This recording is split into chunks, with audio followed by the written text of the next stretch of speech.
morning, good afternoon, and good evening. My name's Josh Hodges, and I'd like to welcome you to Online with an Architect. Today we have a very special guest from comdivision, Fabian Lenz. Welcome.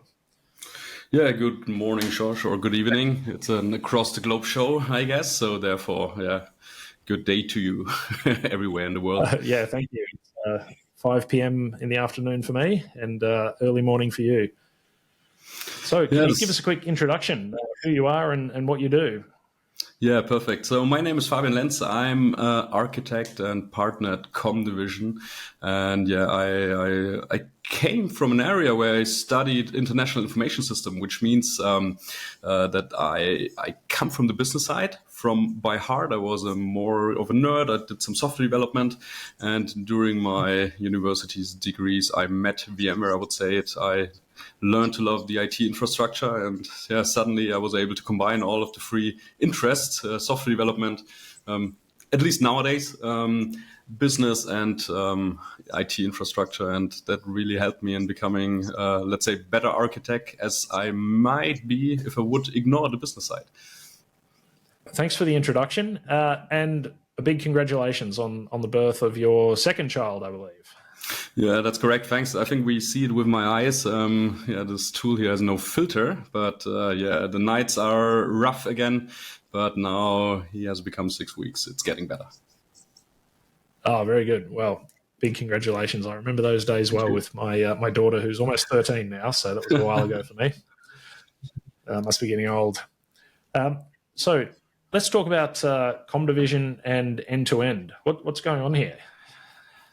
Yeah, I think we figured out that we kind of follow the same model of having or collecting the best experts and architects from a certain area and solve problems customers have, kind of independent what a vendor says, kind of independent what salespeople says. We figured out we have the same idea in mind. We lived that business model for I think comdivision will turn 25 this year. The new model with VMware or IT infrastructure and focus is turning, I don't know, around 10, 15 years. And this has become quite successful on the market. We figured out your model is quite identical, but just on the other side of the world. And yeah, why not bring those two groups together to even form a better team, a global team? Yeah, absolutely. No, I'm certainly very excited. I think having such a great team to leverage is both beneficial for us as architects, so we can learn from each other, but also for customers. So we've got that global reach. We can deliver that high quality, consistent outcome anywhere in the world. So yeah, I think it's fantastic and a great boost to both companies.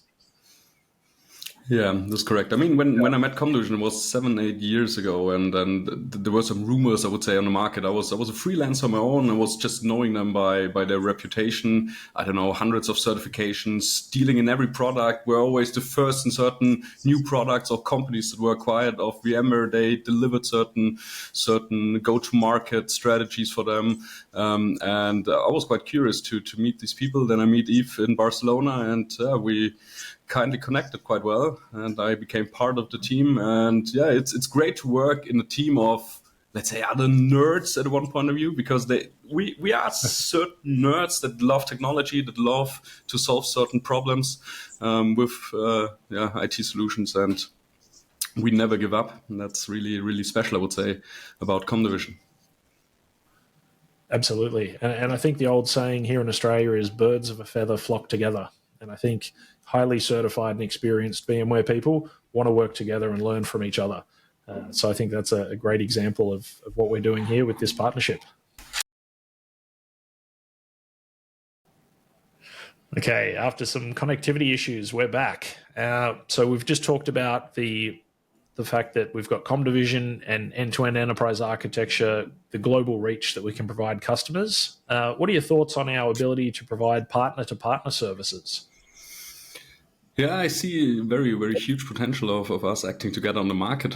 comdivision ourselves, we're coming from the idea of supporting other partners that have a lack of certain knowledge, because we are very specialized, very deep certified in a lot of VMware products nowadays. We have a broad knowledge around IT infrastructure. So I would say we are very deep knowledge in our team. Normally in the past, other partners that don't have that knowledge but had a great sales team came to us and asked for our help to support them in turning out the fires, I would call it, which is definitely a legit business model. But from heart, as an architect, I would say it's much better to do things right from the beginning, and therefore a better reach, a bigger reach to the end consumer, to the customers, is even more important. And that's where I think a larger collaboration of your team, of our team, can definitely help, because we saw over the last years that a lot of customers we helped in the past, they now come to us directly. For sure, we coordinated on a business level properly with the other partner that supported them, but they came to us directly to figure out, hey, can you help us? We have this project in place with these requirements we need to fit. Can you find a solution for us that works in the end and promise time? Because that was not the part, that was not like that in the past. And we want to be at the front door when projects start, and not when it's almost too late. Yeah, absolutely. I couldn't agree more. I think most projects that I've seen in the past fail. It's when the architect gets involved, post-sales, and not right at the start before hardware's purchased and designs and things like this. So, yeah, absolutely. I think it's very difficult. Certainly, comdivision and end-to-end have gone through competencies and certifications and all these tasks.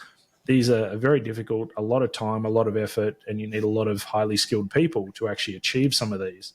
So I don't think that's viable for most partners. So the fact that our partnership can come in and provide that expert level service to these partners who might have sold the deal and maintain the relationship with the customer, I think is a great partnership, because we're not competing with those partners. We're actually making them better and making their customers successful.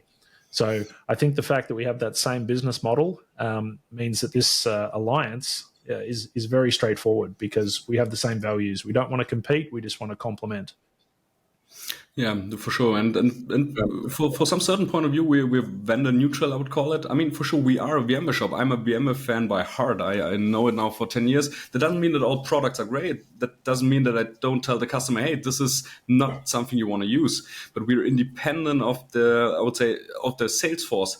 And this is very valuable nowadays, because there are many IT companies out there, or service partners out there, software sellers out there. They just want to sell things.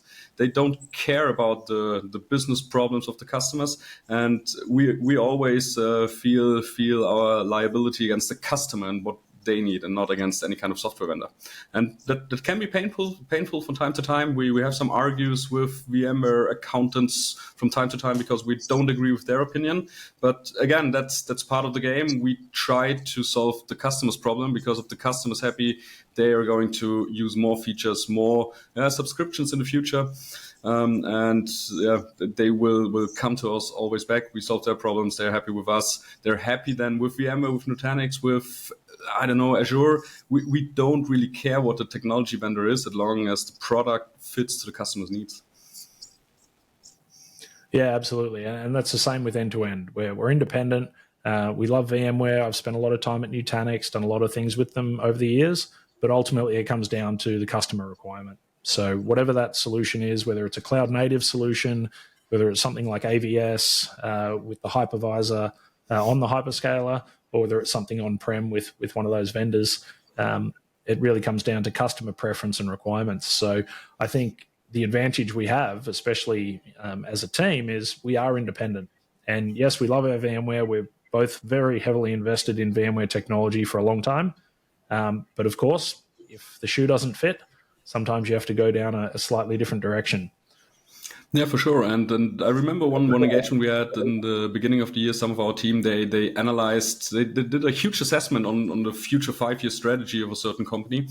And they figured out, hey, the way they're going at the moment, even though it's VMware, even though it's some large hyperscaler, is not the right way based on their, let's say, ecosystem. Because IT is getting complex nowadays. Nearly every company, if it's not a startup, they've grown in all kind of directions, and things are monsters were grown within.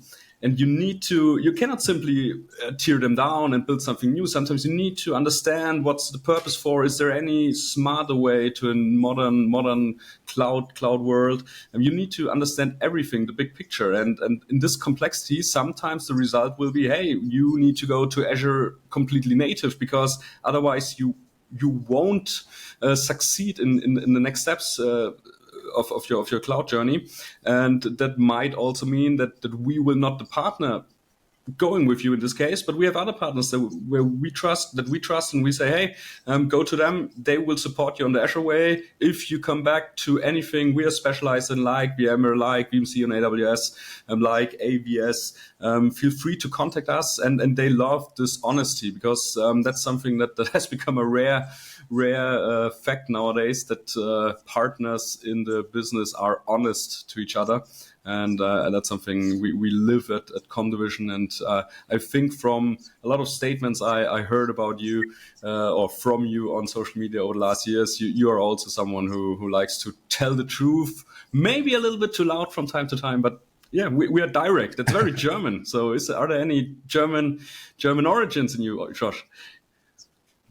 Yeah, there may well be, I guess. There could be. But yeah, I certainly like to say what I think my opinion is. I think with me, it's sometimes potentially even controversial. Sometimes it's a bit too far, but ultimately it's always with the customer's best interest at heart. So, being an independent company now, my team are very aware that I want to make sure that they're always saying what they believe. They're not instructed by me or anyone else on what to say or what to recommend. They're very experienced enterprise architects with huge levels of experience, and their opinion is their opinion. It's not something that a company owns. So I think, as enterprise architects, we guide the customer in the direction we think is best for them. And to your point, sometimes we will get jobs which I'll hand off to partners as well, because they're specialized in a different field. Because I certainly don't want to be responsible for doing a bad job. So I'm not going to take on work that I can't, hand on heart, know that I'll do a great job of. Yeah, and I think to have a big team of architects that are different characters is very important, because from time to time we also see those customers that where it might not fit with the, let's say, idea or ethics or, let's say, way an architect thinks. Because there are different ways. You put 10 architects in a room, they all might end up with a similar solution, but they have 10 ways of getting there. And sometimes the way to get there is completely not matchable with a certain customer. And if you have a large team, you can figure out early in the process, hey, okay, it does not fit with this person. Let's swap around. And that's something we live very intensively. Sometimes customers, they don't agree with the way I'm making progress. They want someone who just comes in there and tell them what the truth is. Sometimes they want to be more part of the journey, but it's good to have a team that has a great variety of how to develop the target design. And again, in the end, if you would compare, I think the outcome, it would always be 97% the same outcome, but the journey to the outcome, that's something where the individual architect is very important, and where it is important to have different mindsets in your company. Yeah, absolutely. And I think, like you say, if you get 10 experts in a room, you might have 10 different opinions, but that's a good thing. It allows us to challenge our thinking and our opinions. And, something I've thought was true 5 years ago, I might have new information. It might be completely different now, or it might be a new version of software. It might be a new architecture that's changed the way a product works. Then things change a lot. So I think it's very important with every engagement to re-look at your opinions and revalidate that those are still accurate. And where they're not accurate, that's fine. Let's go down the correct path. So I think, again, the strategic partnership with so many of us with such great experience, all we're going to do is learn from each other and get better and provide better outcomes. So, yeah, very, very excited for that. Definitely. So speaking of great outcomes, let's speak about some projects that you've been involved in recently. What's one of your most interesting projects of late? Yeah, I would say one really of the reference projects we are working now for 5, 6, 7 years on, which started from a partner to partner project, was a large automotive company here in Germany, because I was working on an engagement with VMware together where we educated other partners. As I said, comdivision comes from an area where we want to enable other partners to succeed. So we did some engagements with VMware to educate other partners in the German market. And out of this, one of the session, some partner came to me and say, hey, we have a big problem here. We won this big deal with this automotive company and it's completely going down. Can you help us somehow? And that's where I jumped in, just making some assessment in the beginning, figuring out what the 3-4 major pain points were, and stumbled into re-architect certain things. Followed it up during the transition phase to a new, let's say, more stable state, and suddenly the solution was kind of set. It was the first solution based on VMware at this automotive company. And from there on, we kind of showcased a lot of different projects. The partner was very focused on pure VDI solutions. On the other hand, comdivision has a very high know-how on cloud technologies, on other, let's say, more or non-known products at this time, like Workspace ONE, and we showcased that to them. That created over many years some sort of trust that we were able to really support them on the complete journey regarding Workspace ONE, Horizon Cloud, and for sure still the on-premise VDI infrastructure, which is now heavily used for all kind of engineers, very heavy hardware solutions. I think every new car that is designed over the last 3-4 years is running on one of those platforms, and that's kind of great. I know you're a Tesla fan, but BMW, can you beat that? They're building great cars nowadays as well.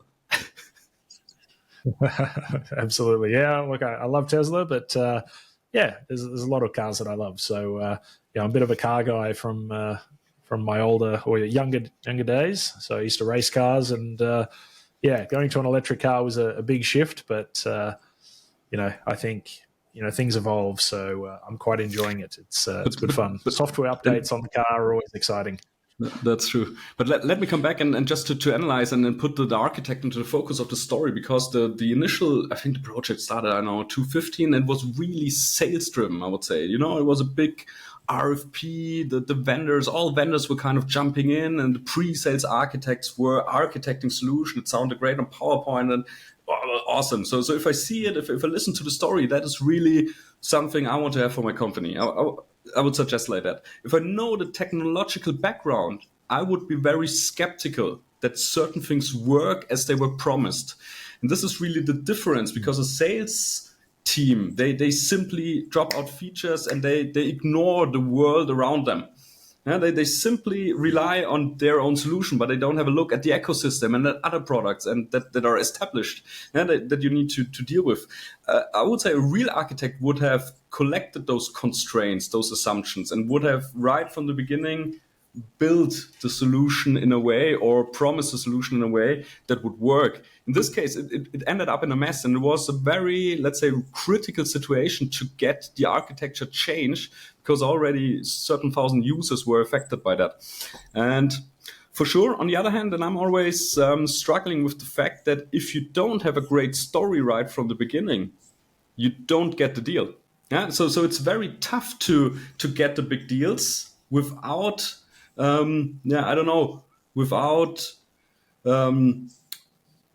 ignoring certain situations. And I think over the years, I personally and in many of our teams, we kind of mastered to have a realistic view and be truth during all those engagements right in the beginning, where we say, I promise you, other companies will tell you that, and that. And I tell you, this might not work because of bop, bop, bop, bop, bop. And so you can argument and prepare the customers to, let's say, at least look deeper in certain areas. We were currently in a big RFP around some public cloud engagement. And I would say we came up with a realistic solution, but I know the story is not so sexy what the others will come in. But during the whole storytelling, I always told them, hey, this is what they're going to tell you. And this is why this is going to be challenging in your organization. Security is a completely different team. You say you have no control about security. They will address this, and this. Maybe you ask how they would solve it. And this really helps you also as an architect that comes from a post-sales world to succeed in a pre-sales phase, to give realistic expectations. And that's something I would say I learned over the last 4 or 5 years, because I was unaware of that. But I'm getting older, I'm growing, and I think having a good story in mind that's realistic, but still solving the business problem is one of the key aspects when you want to succeed in the pre-sales phase. Absolutely. And I think for everyone listening, please engage your architect as early as possible. Don't wait until you've sold a solution or you've sold hardware or you've got it racked and stacked and you want the architect to design it. It's way too late. We can't solve problems if you've already done 80% of the job. So, yeah, I couldn't agree more that giving a realistic expectation to the customer is critical. And I think that's why, partners and account teams and vendors should always make sure that they've got an experienced enterprise and solution architect engaged, especially in the bigger deals where there's a lot of money at play and the cost of downtime is very high, to make sure we can mitigate some of these things and give that realistic story. Because we can all look at the marketing slides from any vendor, and I call it marketecture. I'm not sure who made that up, but marketecture is a term I use a lot because that's not what happens in the real world. If a feature is released by a product or a company, it may well work in certain scenarios, but it has dependencies, it has implications, and those are not always consistent across multiple customers. So very important that you have an architect validate that a feature set or a product suite is going to work within the organization, which I think was your point. Because if it works for one company, it does not mean it'll work for the next company. Absolutely. And I think you need still, it's always tough because as an architect, you say you don't need to understand the bits and bytes. But still, I believe if you don't understand implications of let's say, deeper level decisions, it changes everything. For example, if you place GPUs into your physical server and run vSphere hypervisor, if you just read the marketing notes, it's now supported. Hey, DRS works somehow with it. Everything is good.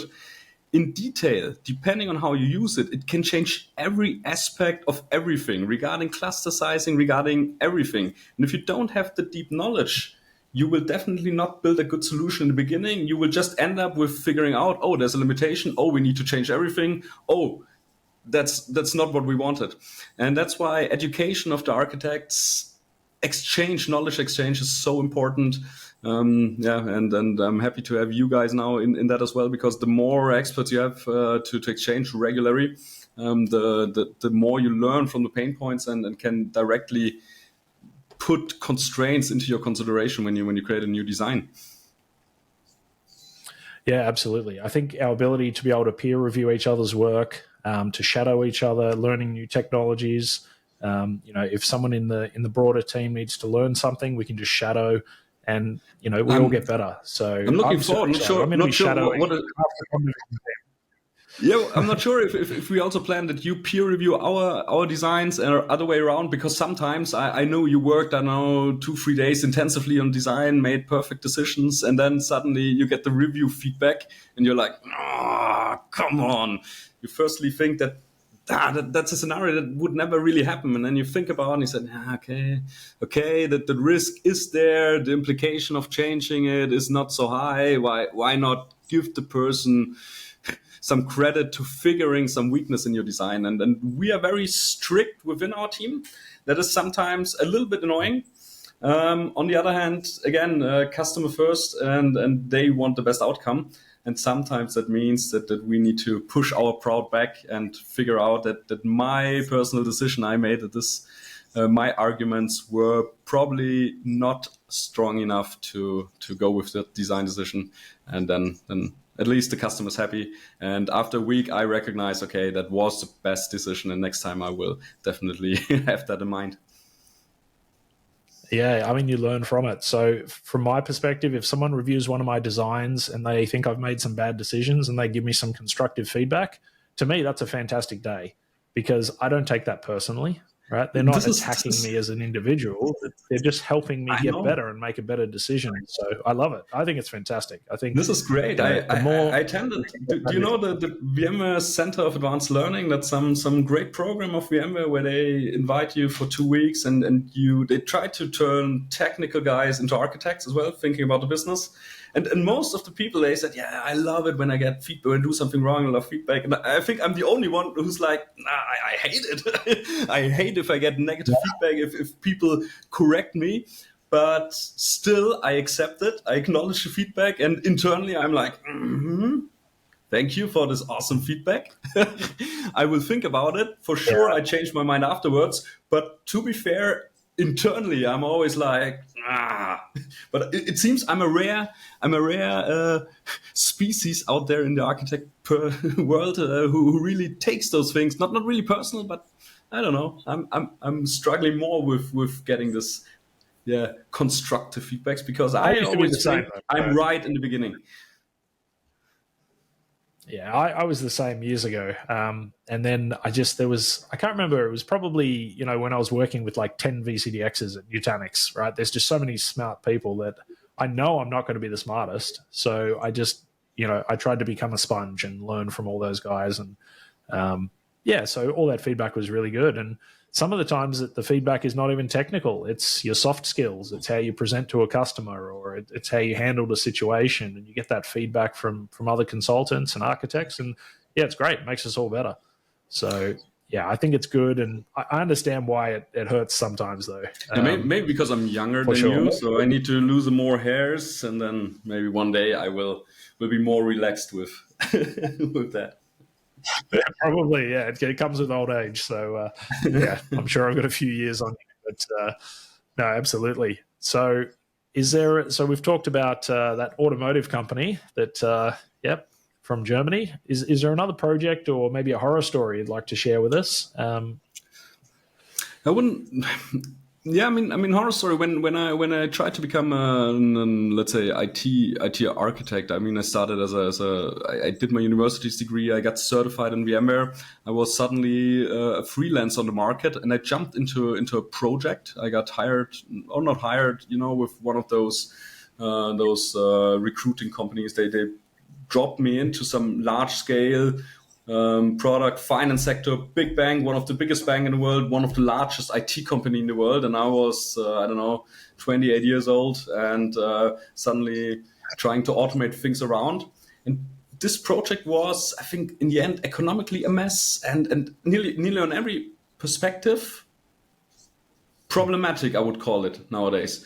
And I was always trying to figure out what caused that. Yeah, and again, it was the same old story: big RFP, big betting, big, sales initiative. And once the deal was won, everyone was gone. There was nearly nothing written down except the contract. And an IT team of 10 great technical guys was there to turn that solution from the contract into, or from some PowerPoint presentation into something productive worldwide. And that was not working at all. And I was always like, hey, why? How can that happen? We talk about hundreds of $1 million spent on both sides, and how can that end up in a situation that even I, as a nearly non-experienced student coming from graduating his master degrees, ending up in a very key position? That was something I had that doesn't really make sense. And again, always the same story. If you don't have the right persons on board in the beginning, if the whole architect is coming too late, we have an issue.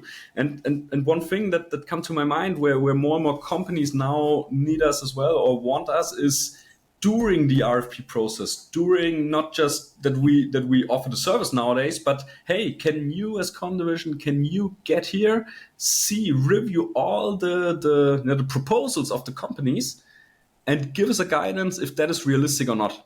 Because most of the, at least larger enterprises, they lost knowledge. They outsourced over the last 20 years every kind of knowledge to third-party providers. IT evolved, IT got more complex. They outsourced everything that was, I would say, legacy IT, and they have no knowledge at all. And now they're completely lost and relying on the marketect that promised a great solution, but that might not work. And that's where we come in, for sure, with the new, let's say, usage of hyperscaler clouds. More know-how got back into the corporations, because the people now they can control more with less people, and that gets better. But still, there's a huge shift in having this legacy IT, I would call it right now, with data center infrastructure, with maybe co-hosted infrastructure based on VMware, based on Nutanix, based on, let's say, what we had in the data center for the last 10, 15 years. And this is still there, but the know-how is not there. And that's where they need someone who is trustworthiness and a person, a organization they can trust, and that really give them an idea what proposal might really solve the problems. Yeah, absolutely. And I think you're right. Having a company like comdivision and end-to-end come and review an RFP, or even help write the RFP, can help ensure RFPs, in my opinion, very rarely lead to a great result in my experience. But at least if the companies engage us to help write the RFPs and review the outcomes, we can give that realistic advice on what it's going to look like, and if these solutions are actually going to deliver something like what the customer is after. But certainly for me, 9 times out of 10, I see an RFP and the customer never ends up happy. And I could tell you a couple of stories. I'll just share one from a large government organization in Australia here. Many years ago, they were conducting a proof of concept, and they were using, it was actually a VDI solution using Horizon. I think it was called View back in the day, actually. This is how old it was. And basically, they did the proof of concept for 50 users, and it all worked well. Right? They did their deployments, they did their, refreshing the desktops, they did all the maintenance. It all worked beautifully. But the solution was for 5,000 users. So basically, what happened was the proof of concept was successful, so to speak, and then they deployed 5,000 users on the hardware that they did the proof of concept for 50. And then effectively what happened, you could probably guess, is the moment a boot storm happened, everything ground to a halt. The moment they tried to, do redeployments, obviously everything ground to a halt. New users had terrible performances, just a horrible situation. And that pretty much came down to the architect not understanding the technology. So they had effectively an enterprise architect, but didn't have sufficient deep technical knowledge to actually understand the difference between marketing and technical, to your point earlier. And also, the architecture for the VMware environment and the VDI piece and the golden image and all these things was done after the sale. So basically, it was trying to make it work as opposed to designing something fit for purpose from day one. And ultimately, I remember trying to remediate this environment. Simple things like putting management workloads in management clusters so that the VDI clusters are separate from management, just made an enormous difference. Even though the clusters running the workload, there was fewer hosts, there was less contention overall. So maintenance activities were better, access to vCenter was more timely, and the automation worked a bit better. But that was a difficult situation because what was sold was not really fit for purpose. And I had to come in and try and make it work to the best of its ability. And that's kind of one of my experiences with RFPs is if the architect, the actual solution architect is not engaged early enough, it's a big fight. And it usually takes a long time to remediate the environment, which means the customer, if they've bought something that's going to last 3 or 4 years and it takes them a year to get it online, they've lost 25% of the value of that solution. And it's cost them probably a lot more due to the downtime and the lack of value that they've achieved. So, yeah, definitely engage us early. We'll help you with your RFPs, writing them, reviewing them, and making sure you're going to get something a lot closer to what you expect than what you might otherwise get. Yeah, and if someone proposes a solution, make sure that you trust those persons more that promise, hey, the architect is now presenting, will be in the project or is planned in the project until it's in operational state. Because that's one of the biggest problem I see, the gap between pre-sales and post-sales. They promise you everything, they leave, and now it's up to the post-sales architect, which is sometimes very, very poor person because he has less budget than expected, less opportunities. And if someone promise you, hey, the person that are now presenting and building the pre-sale solution will be there until it's operational, that's the company I would choose. Yeah, I mean, I've had a lot of people ask me why I've called the company end-to-end enterprise architecture, because it's a bit of a long name. It's not easy to say. It might not translate to other languages, whatever. But it's because I always use that phrase when I talk to customers. I want to help you end-to-end. I'm not just here to design it and then hand it to someone to install and wave goodbye. I want to be there at the first meeting. I want to understand your requirements. I want to go with you on the journey to where we design something. We make sure it's fit for purpose. We order whatever's required. we install it, we verify it's met those requirements and the goals that we've set out during the process, and then we actually help you with operations down the track as well. It's not just day one, it all works and everything's great. It's, I want to sit down with that customer year 3, year 5, and make sure that they're still happy and go with them on that journey. I don't want to be engaged, be the hero, install everything and walk out the door and leave it to the operations team. And that's, I think, very similar to comdivision. We want to make sure that we consider the ops side, which is often very neglected. So for me as an architect, my goal is always, would I want to support the environment that I've designed? And if the answer to that question is no, then my design is not up to my own personal standard, and I need to get it there. Because I remember supporting environments that were poorly or not designed at all, and it's not an easy job. And yeah, SREs and support people, they have a tough job because a lot of the time the architecture is not done at all or properly. Yeah, absolutely. And then from time to time, I see a lot of, at least in larger enterprises, some architects that become, I would say, too arrogant to look at the minor problems. But what I really love is to talk to the ops team to at least level 2 support.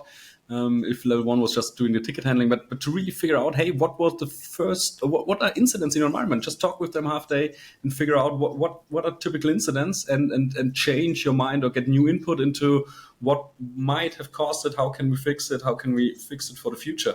And this is, for me, very important as an architect to keep connected to the technical and operational dots, really touching the environment, because otherwise you really might live in a different sphere. You are the lead mega architect, but you have no idea of the problems underneath.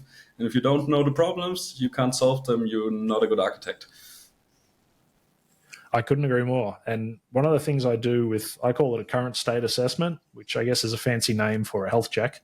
I will always do a stakeholder interview with, say, a CIO. I'll also do it with the IT manager. I'll do it with the enterprise architect. I'll do it with the applications team. And then I'll also do it with the support team so that I can get that view from all the different perspectives. And then my job, in my opinion, is to be the conduit to make sure everyone understands each other's perspectives.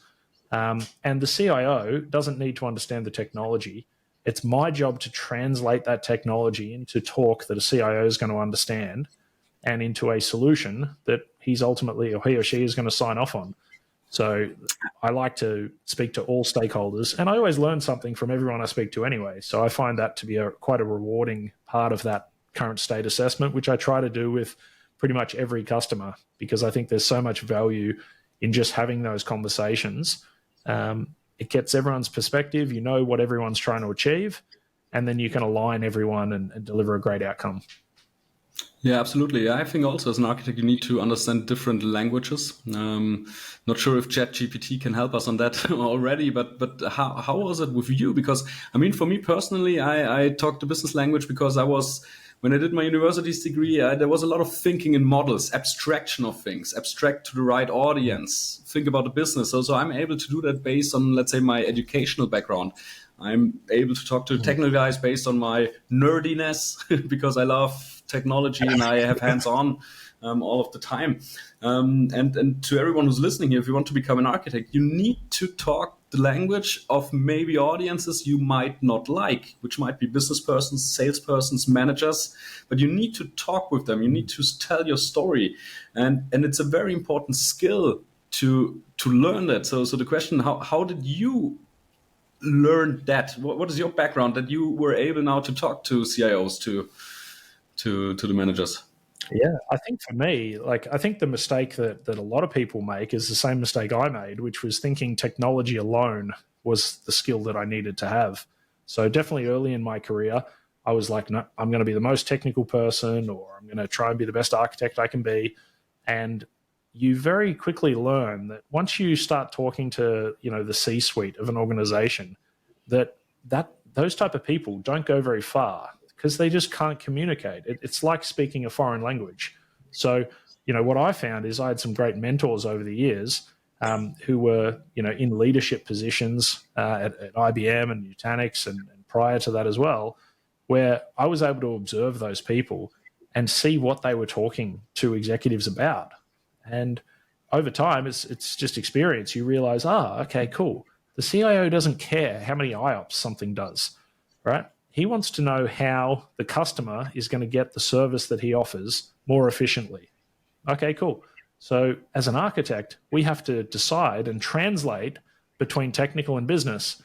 And I think that's where the most valuable architects are, is they can have the enterprise business level discussion and then map it to a technical, architectural discussion and everywhere in between. So that end-to-end experience that I talk about is exactly that. It's having a resource that is experienced enough that it's one person. So you don't get a different message by engaging, let's say, 3 people. You have one. So the CIO can speak to me. I'll speak to the engineer and the architect and the manager and the finance team and whomever. And then they're getting a consistent message. So I think for me, it came mostly with experience, having great mentors. People like Michael Webster, for example, he's done a lot of consulting over the years, very experienced, one of the early VCDXs. I've certainly learned a ton off him over the years. Even prior to working together, he and I would have discussions when I was at IBM on different technology and, different strategies. And in fact, the scenario I told you earlier about with the VDI solution, the RFP, he gave me advice on that as well. And I basically used some of his guidance and other people's guidance to try and help make that project better. And most of the improvements, I would say, in that project were myself translating the technical problem into a business problem. And one of those things was very simple. It was, you need to have a certain amount of downtime for all of your users if you use this solution. And the moment the CIO of that organization realized, oh my God, there's going to be this much downtime every week because we've got the wrong solution, they quickly go, oh, okay, what are our alternatives? What would it look like if we had something different? And I simply communicated, well, it's not about the tech, it's about what the impact of that technology is on you delivering a service to your internal customers or your staff members. So yeah, for me, it was just experience and being willing to learn from a lot of smart people. Yeah, that's great. And I think you need to be open-minded. And that's really a recommendation because, in the end, becoming an architect or being just a technical guy doing the ops, the pay gap is tremendous. If you look, I think it's the same in Australia and Asia Pacific, that the pay gap, you might be a great technical guy, but you earn 30K a year in Germany. And even though you have great knowledge at all, if you would, not just simply, but if you would go the road up to an architect, you can get the payment 5 times just by switching roles, by understanding the business, by getting out of your perspective of just getting things running and think about what problems you are solving in the business world. Because in the end, IT is there to help companies making business and not to run VMs. And this is something that's really important to understand. So, but anyway, it's an architect podcast. Try to become an architect. It's a very, very awesome, awesome role. Absolutely. And I think those support people, like you say, they don't get as well paid. They're still super important. From my perspective, coming from the technical background and going to an architect is the way to do it. Like if you have good technical experience, you have a lot of good knowledge, which will make you a good architect. So, when I was very young, I did like the CCNA. I was like 16 when I did the CCNA, right? So I had a networking background. I was like, oh, cool. Okay, cool. So then that helped me learn virtualization because obviously networking is a huge part of that. And you stack that technical knowledge up. And then when you're having an architect level discussion, you can go, oh, okay, this is the implication from a technical perspective. How am I going to communicate that to someone who's not technical? And obviously it takes practice and things like that. But yeah, definitely as a technical person, you want to elevate your skills because you'll become a better technologist if you understand the conceptual layer and the logical layer and not just physical.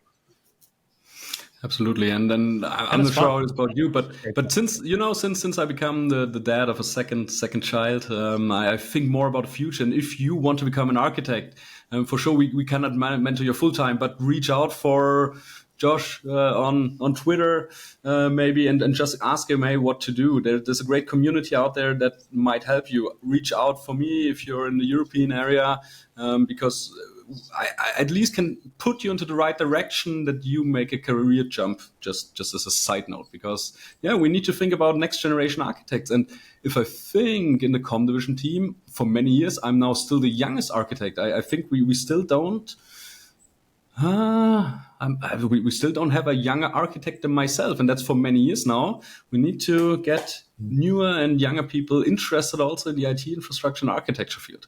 So therefore, reach out for us. Absolutely. Lenz on and Twitter. One of the earlier can we put it in here? Twitter, Lenz. TikTok, we'll put it Lenz. Everywhere. So we'll definitely do that. But on one of the earlier episodes, Yves and I talked exactly about that, is getting younger people into architecture, because his point was it seems like all the VCDX guys are getting on in years. And you're the mainframe guys now, you know that? Yeah, pretty much, right? So we need to make sure we get new people into architecture. And one of the things I'm really committed to here at End to End is actually hiring people who are on their VCDX journey and helping them get to that level. So any sort of senior consultant level at End to End will be expected to go down that path. That'll be part of any bonuses and things like that. And the whole team is here to help. So we obviously want to grow the team. There's only a very small number of great architects in the world, and there's plenty of great architects who are not VCDX as well. But from my perspective, if I can hire someone who's already a good architect, elevate them to a VCDX, that's great for them. It's great to certify their capability. They'll learn a lot along the way. And to your point, I'm absolutely happy. Anyone can reach out, and I'll happily try and help you, give you some guidance on how to achieve a VCDX, how to become an architect, help you with a project if you need some advice on what to do, and always happy to do that. So time permitting, of course. So Fabian, what's next for you? What's exciting in your, apart from your new son, what's exciting for you in the tech world that we could finish up on? Yeah, that's really a good question. At the moment, I had some 3 or 4 weeks off with the new son, and I was kind of recapping the last years, which is something I typically don't do that often. So I think those were quite successful. And at the moment, I'm really interested in getting back more into the software development world, because with all this cloud native application topic, with understanding modern application platforms based on Kubernetes, this is something where you get more in touch with software developers. And I really, the last 3-4 weeks, that pushed me more into the direction of understanding the software development cycles again, even more understanding pipelining and how to build a platform around it, because that is going to be a big topic over the next years. The AI topic is something that's quite interesting, but I left the hype out a few years. I think I will jump more into the software development and DevOps pipelining area, because that is something that is huge from understanding perspective. More and more companies are getting to us and asking for guidance on the topic, because they get overwhelmed with Kubernetes and information. You need Kubernetes, but they have no clue what it is. And this is now, I think, the first technology in years where nearly no one in the existing enterprise can guide them, because even for existing, let's say, legacy IT operators, this is a new world. And I mean, it's now new for 3 or 4 years for the VMware guys, but it is something they're not common with. And I want to support customers on the journey to also host, let's say, cloud native workloads even better, even more secure, and really see the developer perspective end to end, which would be a great lead over to your company. Yeah, absolutely. So I think, you're spot on. I think it's a great topic. I think I always talk to customers about a standard platform for all their workloads, and try and not have silos and things like that. So to your point, the cloud native workloads, the traditional workloads, legacy apps, all this kind of stuff, we need to think really carefully how we're going to support all those apps and how we're going to get from A to B to C and so on. So yeah, very interesting topic. We could probably cover that in another podcast. Actually, we could do a long one just focused on modernizing apps and DevOps and things like that. So I look forward to doing that in the future. But thank you so much for your time today. I've really enjoyed speaking with you, and I can't wait to do more work together in the future. Yeah, same for me. Thanks for the invitation, and I'm pretty sure we will hear us now much more often. Absolutely. Thanks.